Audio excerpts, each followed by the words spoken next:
Martin নামে এক American doctor একটা অ্যাক্সিডেন্টের পর তার স্মৃতিশক্তি হারিয়ে ফেলে, এমনকি তিনি তার নিজের পরিচয়টাও ভুলে যান। এটা কেন ঘটছে তার সঙ্গে সেটা উদ্ঘাটনের জন্য মার্টিন নিজেই এবার তদন্ত শুরু করেন। কিন্তু এরপর একের পর এক চমকে যাওয়া ঘটনা তার সাথে ঘটতে শুরু করে।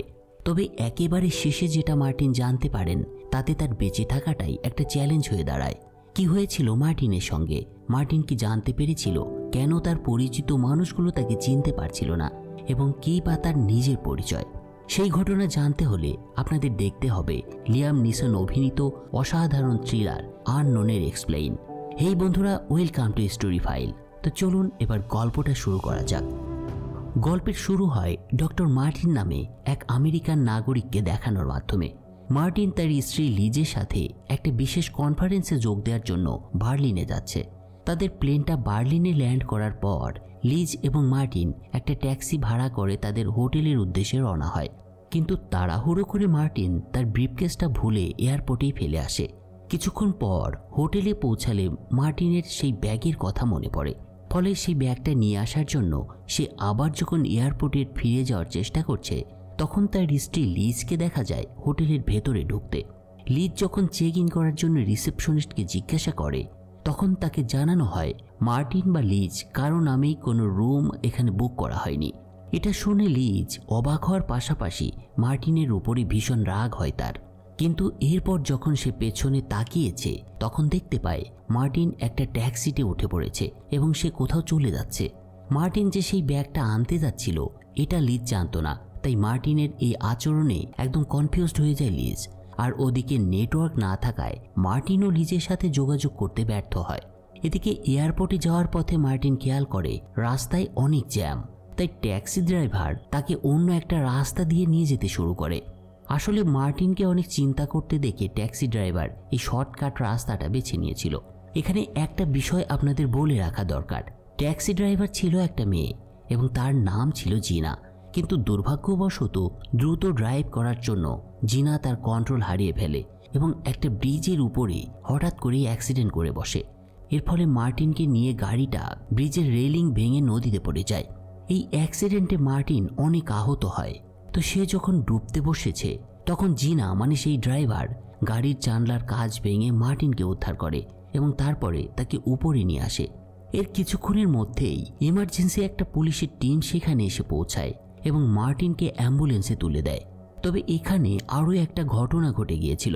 পুলিশকে দেখে জিনা পালিয়ে যায়। যদিও আমরা সাধারণভাবে ধরে নিতেই পারি আটক হওয়ার ভয়ে জিনা পুলিশকে দেখে পালিয়ে গিয়েছিল, কিন্তু না, এটা ছাড়াও অন্য আরেকটা কারণ ছিল যেটা আমরা মুভির পরবর্তী অংশে দেখতে পাবো। তো ওদিকে মার্টিনকে একটা হসপিটালে নিয়ে আসা হয়। 4 দিন কোমায় থাকার পর অবশেষে মার্টিনের জ্ঞান ফিরে আসে। তার জ্ঞান ফিরলে ডাক্তার তাকে বলে তার টেম্পোরারি মেমোরি লস হয়েছে। ডাক্তারের কথা শুনে মার্টিনের প্রথমেই তার স্ত্রী লিজের কথা মনে পড়ে এবং তার কথা সে ডাক্তারের কাছে জিজ্ঞাসা করে। সে জানতে চায় লিজ কোথায়, তাকে দেখতে পাচ্ছি না কেন। তার কথার উত্তরে ডাক্তার উত্তর দেয়, আপনার যে স্ত্রী আছে সেটাই তো আমরা জানতাম না। আসলে মার্টিনকে যখন আহত অবস্থায় এখানে নিয়ে আসা হয় তখন তার কাছে কোনো আইডি কার্ড পাওয়া যায়নি, এছাড়া তার খোঁজ করতেও আসেনি। ফলে ডাক্তাররা ধরেই নিয়েছিল মার্টিনের কেউ নেই। তো লিজ কেন আসলো না সেটাও ভাবনার বিষয়। যাই হোক, কথাবার্তা শেষ করে মার্টিনকে তার জিনিসপত্র দিয়ে দেওয়া হয়। এসবের মধ্যে তার একটা ডায়েরি ছিল। ডায়েরিটা বের করে মার্টিন দেখতে পায় সেখানে একটা পাতায় কিছু সংখ্যা লেখা আছে। তবে সেটাকে আর পাত্তা দেওয়ার সুযোগ হয় না তার, কারণ সে খেয়াল করে টিভিতে একটা কনফারেন্সের অনুষ্ঠান দেখাচ্ছে। এটা ছিল সেই কনফারেন্স যেটাতে যোগ দেওয়ার জন্য মার্টিন এবং লিজ বার্লিনে এসেছিল। টিভিতে কনফারেন্সটা দেখে মার্টিনের মনে পড়ে বার্লিনে সে ওই কনফারেন্সে অ্যাটেন্ড করতে এসেছিল। এরপর সে উঠে দাঁড়ায়, কিন্তু ডাক্তার এই সময় এগিয়ে এসে তাকে বলে, তোমার শরীরের অবস্থা কিন্তু বেশি ভালো না, এই মুহূর্তে বাইরে যাওয়ার পারমিশন আমি দিতে পারছি না। তবে মার্টিন অনেক জোরাজুরি করলে ডাক্তার শেষ পর্যন্ত রাজি হয়। তবে সে তাকে একটা ভিজিটিং কার্ড দিয়ে বলে, এখান থেকে যেতে পারো, তবে কোনো সমস্যা হলেই আমাকে কল করবে। ডাক্তারের কথায় সম্মতি দিয়ে মার্টিন হাসপাতাল থেকে সোজা চলে আসে সেই হোটেলে যেখানে কনফারেন্সটা হচ্ছিল। সে হোটেলের ভেতরে ঢুকে রিসেপশনিস্টকে লিজের ব্যাপারে জিজ্ঞাসা করে, কিন্তু এ সময় তার নজর পড়ে লিজের দিকে। সে দেখতে পায় লিজ ভেতরের দিকে হেঁটে যাচ্ছে। ফলে সে লিজের সাথে দেখা করার জন্য তার দিকে রওনা হয়। কিন্তু গার্ডরা তাকে ভিতরে যেতে বাধা দেয়। মার্টিনের কাছে তারা তার আইডি কার্ডটা দেখতে চায়, কিন্তু মার্টিন বলে তার কাছে কোনো আইডি কার্ড নেই। এরপরে সে লিজকে দেখিয়ে বলে সে আমার স্ত্রী এবং আমি আর সে একসাথেই এখানে এসেছিলাম। মার্টিনের এই কথা শুনে গার্ডরা এবার তাকে ভিতরে যেতে দেয়, কিন্তু মার্টিন লিজের সাথে দেখা করতে আসলে প্রচণ্ড অবাক হয়ে যায় সে, কারণ লিজ তাকে চিনতেই পারছিল না। সে এমনভাবে কথা বলছিল যেন সে মার্টিনকে কোনো দিনই এর আগে দেখেনি। কিন্তু মার্টিন তাকে এবার বারবার বলতে থাকে আমার নাম মার্টিন এবং আমি তোমার হাজব্যান্ড। কিন্তু লিজ অন্য আরেকজনকে দেখিয়ে বলে এটা তো হতেই পারে না, কারণ ওর নাম হচ্ছে মার্টিন এবং আমি ওর সাথেই এখানে এসেছি। এখানে এসব কি ঘটনা ঘটছে সেটা কিন্তু খুবই চমকে যাওয়ার মতো একটা বিষয়, তাই দেখতে থাকুন, সব ধীরে ধীরে বুঝতে পারবেন। তো আপাতত আমরা এই নতুন মার্টিনকে এবার হ্যারিস নামে ডাকবো, এই নামটা মাথায় রাখবেন। এরপর দেখা যায় মার্টিন খুব রাগান্বিত হয়ে যাচ্ছে এমন কথাবার্তা শুনে। তার চিৎকার চেঁচামেচিতে একসময় সেখানে কিছু গার্ড চলে আসে এবং তাকে বের করে দেওয়ার চেষ্টা করে। কিন্তু মার্টিন ম্যানেজারকে বলে আপনারা সিসিটিভি ফুটেজ চেক করুন, আমাকে লিজের সাথে এখানে আসতে দেখতে পাবেন। কিন্তু আমরা একটা বিষয় জানি, প্রথম দিন একাই চেক ইন করতে ঢুকেছিল লিজ, তাই স্বাভাবিকভাবে মার্টিনকে সেই সিসিটিভি ফুটেজে আর দেখা যায় না। কিন্তু তারপরেও মার্টিন হাল ছাড়ে না, উপরন্তু সে তাদের বলে অ্যাম্বাসিতে আমাদের দুজনের একসাথে ফুটেজ আছে। কিন্তু ম্যানেজার এবার তাকে জানায় একটা ফেস্টিভ্যালের কারণে অ্যাম্বাসি কিছুদিনের জন্য বন্ধ থাকবে। তো এটা শুনে বেচারা মার্টিনের মনটা যায় খারাপ হয়ে, তাই উপায় না দেখে সে সেখান থেকে বেরিয়ে আসে। হোটেল থেকে বেরিয়ে মার্টিন আর একটা ছোট্ট হোটেলে গিয়ে ওঠে। রাতটা সে সেখানেই কাটাবে বলে সিদ্ধান্ত নেয়, কিন্তু রিসেপশনে পাসপোর্ট না থাকায় তাকে রুম দেওয়া হয় না। এবার মার্টিন সত্যিই বিপদে পড়ে যায়, তাই সে তার এক বন্ধু যার নাম ছিল জন তাকে ফোন করে এবং সব কিছু জনকে খুলে বলে। জনের সাথে কথা বলার সময় মার্টিন খেয়াল করে একটা কালো রঙের গাড়ি তাকে ফলো করছে, কিন্তু সে আলো খেয়াল করেছিল হাসপাতাল থেকে বেরোনোর পর এরকমই একটা গাড়ি তার পিছনে পিছনে আসছিল। তাই মার্টিন এবার একটু ঘাবড়ে যায় এবং পাশের মেট্রো স্টেশনে ঢুকে পড়ে। কিন্তু তারপরেও সে খেয়াল করে এক অজ্ঞাত লোক তার পিছু নিয়েছে। তবে মার্টিন তাকে ফাঁকি দিয়ে একসময় একটা ট্রেনে উঠে বসে। মেট্রোতে বসে সে মনে করার চেষ্টা করে কোনো কিছু কি তার মিস হয়ে যাচ্ছে, না হলে এসব কিছু এভাবে ওলটপালট হয়ে গেল কিভাবে। এসব ভাবতে ভাবতেই পরের স্টেশনে নেমে মার্টিন সেই গাড়িটাকে দেখতে পায় যেটাতে তার অ্যাক্সিডেন্ট হয়েছিল। এই ট্যাক্সি যে গ্যারেজে রাখা হতো, মার্টিন এবার সেখানে চলে আসে এবং গ্যারেজ মালিকের কাছ থেকে জানতে পারে জিনা নামের একটা মেয়ে এই ট্যাক্সিটা চালাতো এবং এখন সে সেই অ্যাক্সিডেন্ট পর একটা বারে কাজ করে। লোকটার কাছ থেকে ঠিকানা নিয়ে মার্টিন এরপর সেই বারে চলে আসে। সেখানে গিয়ে সে জিনার সঙ্গে দেখা করে এবং তার কাছে সাহায্য চায়, কিন্তু জিনা তাকে বলে ওঠে তুমি এখান থেকে চলে যাও, আমি তোমার সাথে কোনো কথা বলতে চাই না। মেয়েটার এই আচরণে মার্টিন একটু অবাক হয়, কিন্তু তারপরেও সে তার কাছে আবারও সাহায্য চায়। কিন্তু জিনা কোনো এক অদ্ভুত কারণে তাকে আবারও মানা করে দেয়। এছাড়া তাকে আরও বলে তুমি ব্রেনের ডাক্তার দেখাও। জিনার কথাগুলো শোনার পর মার্টিন সেখান থেকে চলে আসে এক সাইকোলজি প্রফেসরের সাথে দেখা করতে।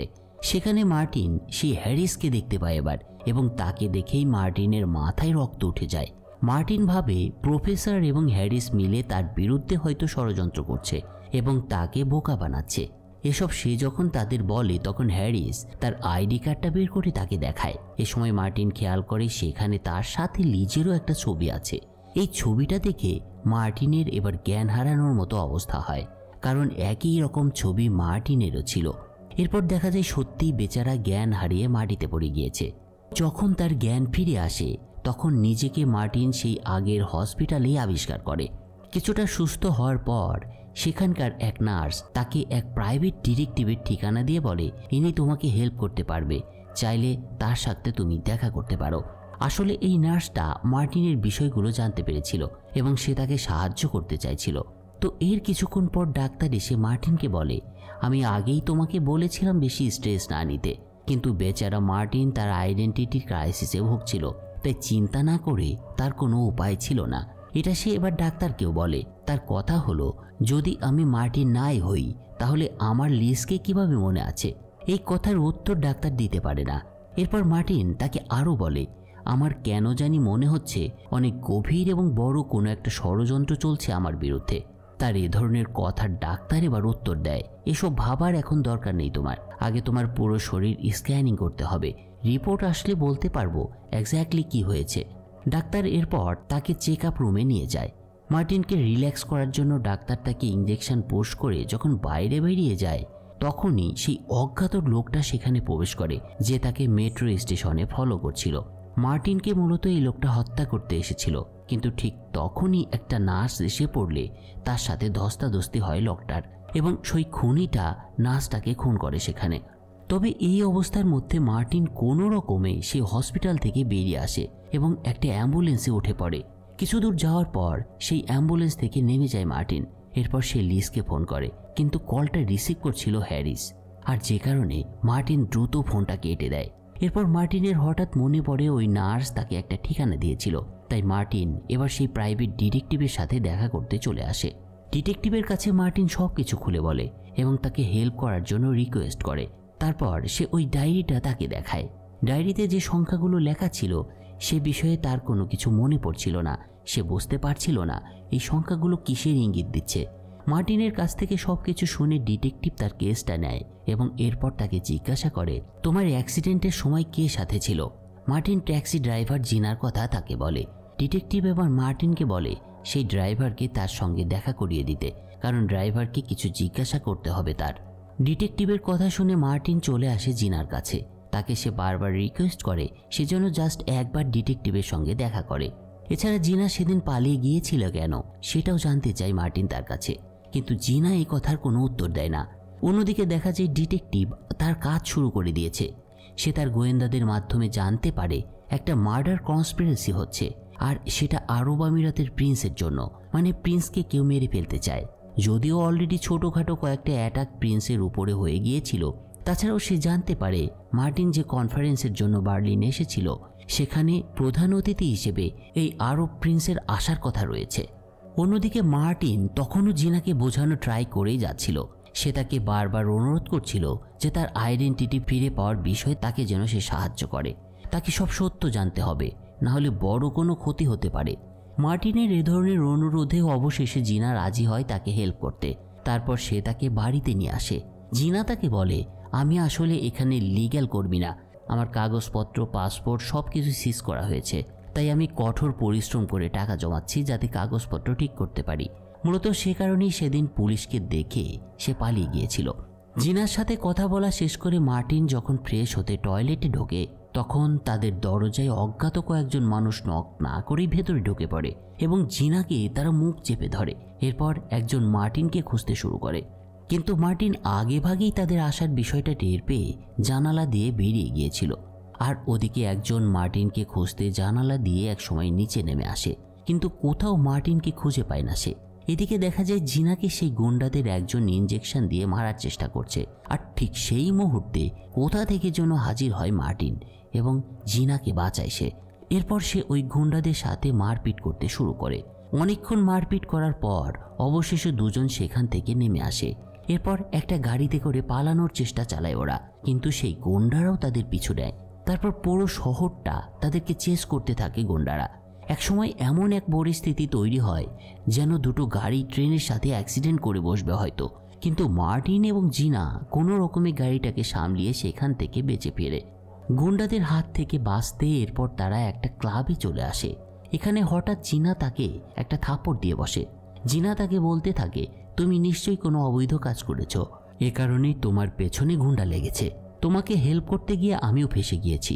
আসলে এমনিতেই বেচারি কষ্টে ছিল, তার উপরে আবার মার্টিনের এই ঝামেলায় পড়ে এবার কান্না করতে শুরু করে জিনা। কিন্তু একটু পর জিনা নিজেকে সামলে নিয়ে সেখান থেকে চলে যায়। আর এদিকে মার্টিন সেই ডায়েরি থেকে সেই পাজলটা সলভ করার চেষ্টা করে।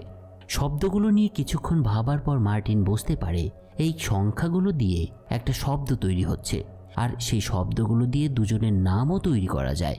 তো এটা বুঝতে পেরে মার্টিন দ্রুত সেই ডিটেকটিভের সাথে আবার দেখা করে, কিন্তু তাকে দেখেই ডিটেকটিভ তাকে জিজ্ঞাসা করে, তুমি প্রিন্সের সম্পর্কে কতটুকু জানো? মার্টিন ডিটেকটিভের কথায় একটু অবাক হয়, কিন্তু তারপরেও সে উত্তর দেয়। সে বলে, অনেক দেশেই ক্ষুধার জ্বালায় মানুষ মারা যায়, সে কারণে একটা নতুন ধরনের ফসল আবিষ্কার করা হয়েছিল এবং প্রিন্স এই নতুন যুগান্তকারী আবিষ্কার পৃথিবীর সামনে তুলে ধরতে এখানকার কনফারেন্সের আয়োজন করেছে। মার্টিনের কথাগুলো শুনে ডিটেকটিভ তাকে বলে, কেউ একজন প্রিন্সকে মারার কন্ট্যাক্ট নিয়েছে এবং তোমার আইডেন্টিটি ব্যবহার করা হচ্ছে তাতে। তুমি প্রিন্সের কাছাকাছি অবস্থান করবে এবং সুযোগ বুঝে সেই আততায়ীকে খুন করবে। ডিটেকটিভের এসব কথায় মার্টিন প্রচণ্ড অবাক হয়, কিন্তু সে জিনাকে নিয়ে একটা প্ল্যানিং শুরু করে। মার্টিন এছাড়াও বুঝতে পারে এসবের পেছনে লিজ প্রথম থেকেই জড়িত, তাই সে সিদ্ধান্ত নেয় লিজকে সে ফলো করতে শুরু করবে। তো এরপর দেখা যায় লিজ একটা এক্সিবিশনে গিয়েছে এবং তার পিছু নিয়ে মার্টিনও সেখানে হাজির হয় এবং তার সাথে এক ফাঁকে দেখা করে। লিজকে এবার সে সরাসরি বলে, তুমি আমার সঙ্গে এমন কেন করছো? আমার স্পষ্ট মনে আছে তোমার সাথেই আমি বার্লিনে এসেছিলাম। তার কথায় লিজ এবার অদ্ভুত কিছু উত্তর দেয়। সে বলে, যদি আমি তাদের কথা না শুনি তাহলে তুমি আর আমি দুজনেই মারা যাব। এরপর থেকে তুমি যদি বেশি কিছু জানতে চাও তাহলে সেই হারিয়ে যাওয়া ব্রিফকেসটা খুঁজে বের করো, সেখানে এসবের উত্তর আছে। এই বলে সে সেখান থেকে চলে যায়। এক্সিবিশন থেকে বেরিয়ে মার্টিনও লিজের কথা মতো জিনাকে নিয়ে সেই ব্রিফকেসটা খুঁজতে বের হয়। অপরদিকে ডিটেকটিভ অ্যাম্বাসি থেকে ফুটেজ কালেক্ট করে নিয়েছিল এবং সেখানে সে ঠিকই লিজের সাথে মার্টিনকে দেখতে পায়। ফলে ডিটেকটিভ কনফার্ম হয় যে মার্টিন তাকে সব সত্যি কথাই বলছে। আর এসব ভাবনার মধ্য দিয়েই মার্টিনের সেই ফ্রেন্ড জন ডিটেকটিভকে এবার ফোন করে। সে তাকে বলে মার্টিনের আসল পরিচয় সে জানে এবং এ বিষয়ে আলাপ করার জন্য সে তার সঙ্গে দেখা করতে চায়। জনের কথায় ডিটেকটিভ এবার মনটা কালো করে তাকে বাড়িতে আসতে বলে। এরপর দেখা যায় ডিটেকটিভ বাড়িতে ঢুকে নিজেই বিষ পান করে সুইসাইড করেছে। এই চমকে যাওয়ার মতো কাজটা ডিটেকটিভ কেন করলো? এর কারণ হচ্ছে জনের সাথে কথা বলার পরে ডিটেকটিভ আসলে বুঝে গিয়েছিল এই জন হলো একজন কন্ট্রাক্ট কিলার এবং সে ডিটেকটিভকে মারতেই আসছিল। ডিটেকটিভ অন্য কারো হাতে মরতে চাইছিল না, তাই নিজেই নিজেকে এবার শেষ করে দিয়েছে। এদিকে যখন ডিটেকটিভ মারা গিয়েছে তখন অন্যদিকে এয়ারপোর্টে গিয়ে মার্টিন তার ব্রিফকেসটা শেষ পর্যন্ত খুঁজে পায়, যেটার মধ্যে তার পাসপোর্ট এবং অনেকগুলো টাকা ছিল। আর এসব দেখে জিনা এবার তাকে বলে, এই জায়গাটা আমার কাছে নিরাপদ মনে হচ্ছে না, আমাদের অন্য কোথাও চলে যাওয়া উচিত। কিন্তু মার্টিন তাকে উত্তর দেয় সে লিজকে এখানেই তার সঙ্গে দেখা করতে আসতে বলেছে। এরপর সে জিনাকে চলে যেতে বলে। কথাটা বলার পরেই জিনাকে সে বেশ কিছু টাকা দেয়। আর এসব টাকা নিয়ে জিনা অনেকটা মন খারাপ করেই এয়ারপোর্ট থেকে বেরিয়ে আসে। আর ঠিক সেই সময় জনকে সেখানে আসতে দেখা যায়। এই হলো সেই জন যে মার্টিনের বন্ধু ছিল এবং এর ভয়ে ডিটেকটিভ আত্মহত্যা করেছে। তো জন এসে মার্টিনকে বলে, আমি তোমার সব সমস্যার সমাধান করে দেব। এরপর সে তাকে এয়ারপোর্টের পার্কিং এরিয়াতে নিয়ে আসে। ওদিকে জিনাও ট্যাক্সি ভাড়া করার সময় দেখতে পায় কয়েকজন অজ্ঞাত লোক জোর করে মার্টিনকে কোথাও নিয়ে যাচ্ছে। তাই জিনা এবার দ্রুত একটা গাড়ি চুরি করে মার্টিনকে ফলো করতে শুরু করে। দেখা যায় কিছুক্ষণ পর জন তাকে একটা নির্জন স্থানে নিয়ে এসেছে এবং সেখানে গাড়ি থেকে নামিয়ে তাকে প্রচণ্ড মারধর করছে। সে মার্টিনকে বলছে, তুমি সব কাজ আজ পর্যন্ত ঠিকঠাকভাবেই করেছো, তাহলে এবার কি হলো? এই কথা বলার পরেই মার্টিনের সঠিক পরিচয়টা প্রকাশ করে জন। মার্টিনের আসল পরিচয় হচ্ছে সে ছিল একজন প্রফেশনাল কিলার। আরও প্রিন্সকে মারার কন্ট্রাক্টটা নিয়েছিল জন এবং এরপরে সে লিজ এবং মার্টিনকে এখানে মিশনে পাঠিয়েছিল। কিন্তু মিশন কমপ্লিট করার আগেই মার্টিন তার স্মৃতি হারায়, তাই বাধ্য হয়ে জনকে নতুন আরেকজনকে তার জায়গায় পাঠাতে হয়। এসব কিছু শুনে মার্টিনের এবার বিশ্বাসই হচ্ছিল না, কিন্তু জনের সেদিকে খেয়াল নেই। উল্টো সে তার লোকদের বলে মার্টিনকে মেরে ফেলো। তো এরা যখন মার্টিনকে মেরে ফেলতে যাবে ঠিক তখন জিনা একটা গাড়ি নিয়ে এসে তাদের উপর আক্রমণ করে এবং সেখানে বেশ কিছু সময় ধরে মারপিট এবং গোলাগুলি শুরু হয়। দেখা যায় জন সহ সেই মারপিটে বাকি সবাই মারা যায়। এরপর মার্টিন জনের ব্যাগ থেকে বেশ কয়েকটা পাসপোর্ট খুঁজে পায়, যেখানে তার ছবির সাথে আলাদা আলাদা নামও ছিল। এগুলো দেখেই এবার তার সব কিছু মনে পড়ে। মার্টিন বুঝতে পারে জন তাকে সত্যি কথাই বলছিল, সে আসলেই একটা কিলিং মিশনে বার্লিনে এসেছিল। এরপর দেখানো হয় প্রিন্স এবং বাকি গেস্টরা কনফারেন্সের জন্য একত্রিত হচ্ছে। লিজ প্রিন্সকে এবার স্বাগত জানায়। তাদের প্ল্যান ছিল বোম ব্লাস্ট করে প্রিন্সকে মেরে ফেলা। তো এর কিছুক্ষণের মধ্যে সেখানে মার্টিন এবং জিনাও এসে পৌঁছায়, কিন্তু সিকিউরিটি গার্ডরা তাদেরকে আটকে দেয়। তবে মার্টিন হাল ছেড়ে না দিয়ে তাদের বলে এখানে একটা বোম সেট করা আছে, যেটা ব্লাস্ট হলে প্রিন্স সহ বাকি সবাই মারা যাবে। আসলে 3 মাস আগে মার্টিন এবং লিজ এখানে এসেছিল এবং তারাই এই বোমটা সেট করে রেখে গিয়েছিল। তখন 3 মাস আগের সিসিটিভি ফুটেজ চেক করে এবার সত্যিই মার্টিন আর লিজকে একত্রে দেখা যায়, আর গার্ডরা বুঝতে পারে এই লোকটার কথাটা সত্যি।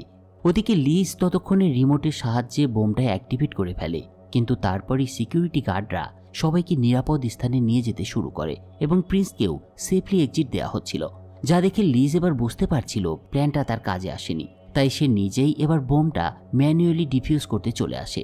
এদিকে মার্টিন সিসিটিভিতে দেখে সেই প্রফেসরও তার মেয়েদের নিয়ে কনফারেন্সে এসেছে। প্রফেসরকে দেখে মার্টিনের মাথায় হঠাৎ একটা প্ল্যান আসে এবং তার কাছে এবার সবকিছু পরিষ্কার হয়ে যায়।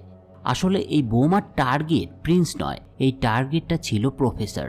কারণ সেই প্রফেসর নতুন একটা জাতের ফসল আবিষ্কার করেছিল কিছুদিন আগে, যেটা সারা পৃথিবীর ফুড সেফটিতে বিপ্লব আনতে চলেছিল।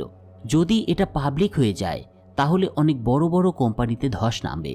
এ কারণেই তাকে মারতে মরিয়া ছিল কিছু অসাধু মানুষ। আর এই প্রফেসরকে মারতেই মার্টিন এবং লিজ এই বার্লিনে এসেছিল। মার্টিন এরপর দৌড়ে প্রফেসরের কাছে যেতে শুরু করে, তাকে যেভাবেই হোক তাকে বাঁচাতে হবে।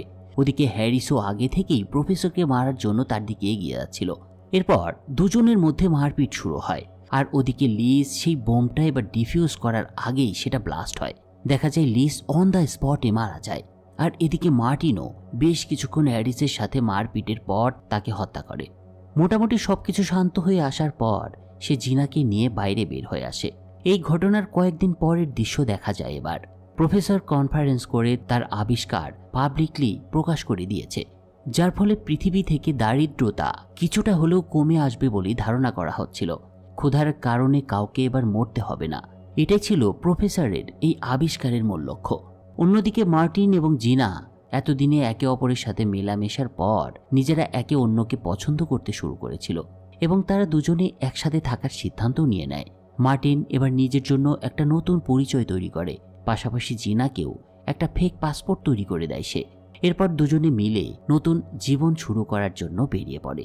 মূলত এর মাধ্যমেই শেষ হয় আননোন মুভির গল্প। তো কেমন লাগলো আননোনের গল্প? আশা করি ভালো লেগেছে। যদি সত্যিই ভালো লেগে থাকে তাহলে প্লিজ ভিডিওতে একটা কমেন্ট করবেন এবং লাইক দিবেন, শেয়ার করে পাশে থাকবেন, আর প্লিজ চ্যানেলটা সাবস্ক্রাইব করতে ভুলবেন না প্লিজ।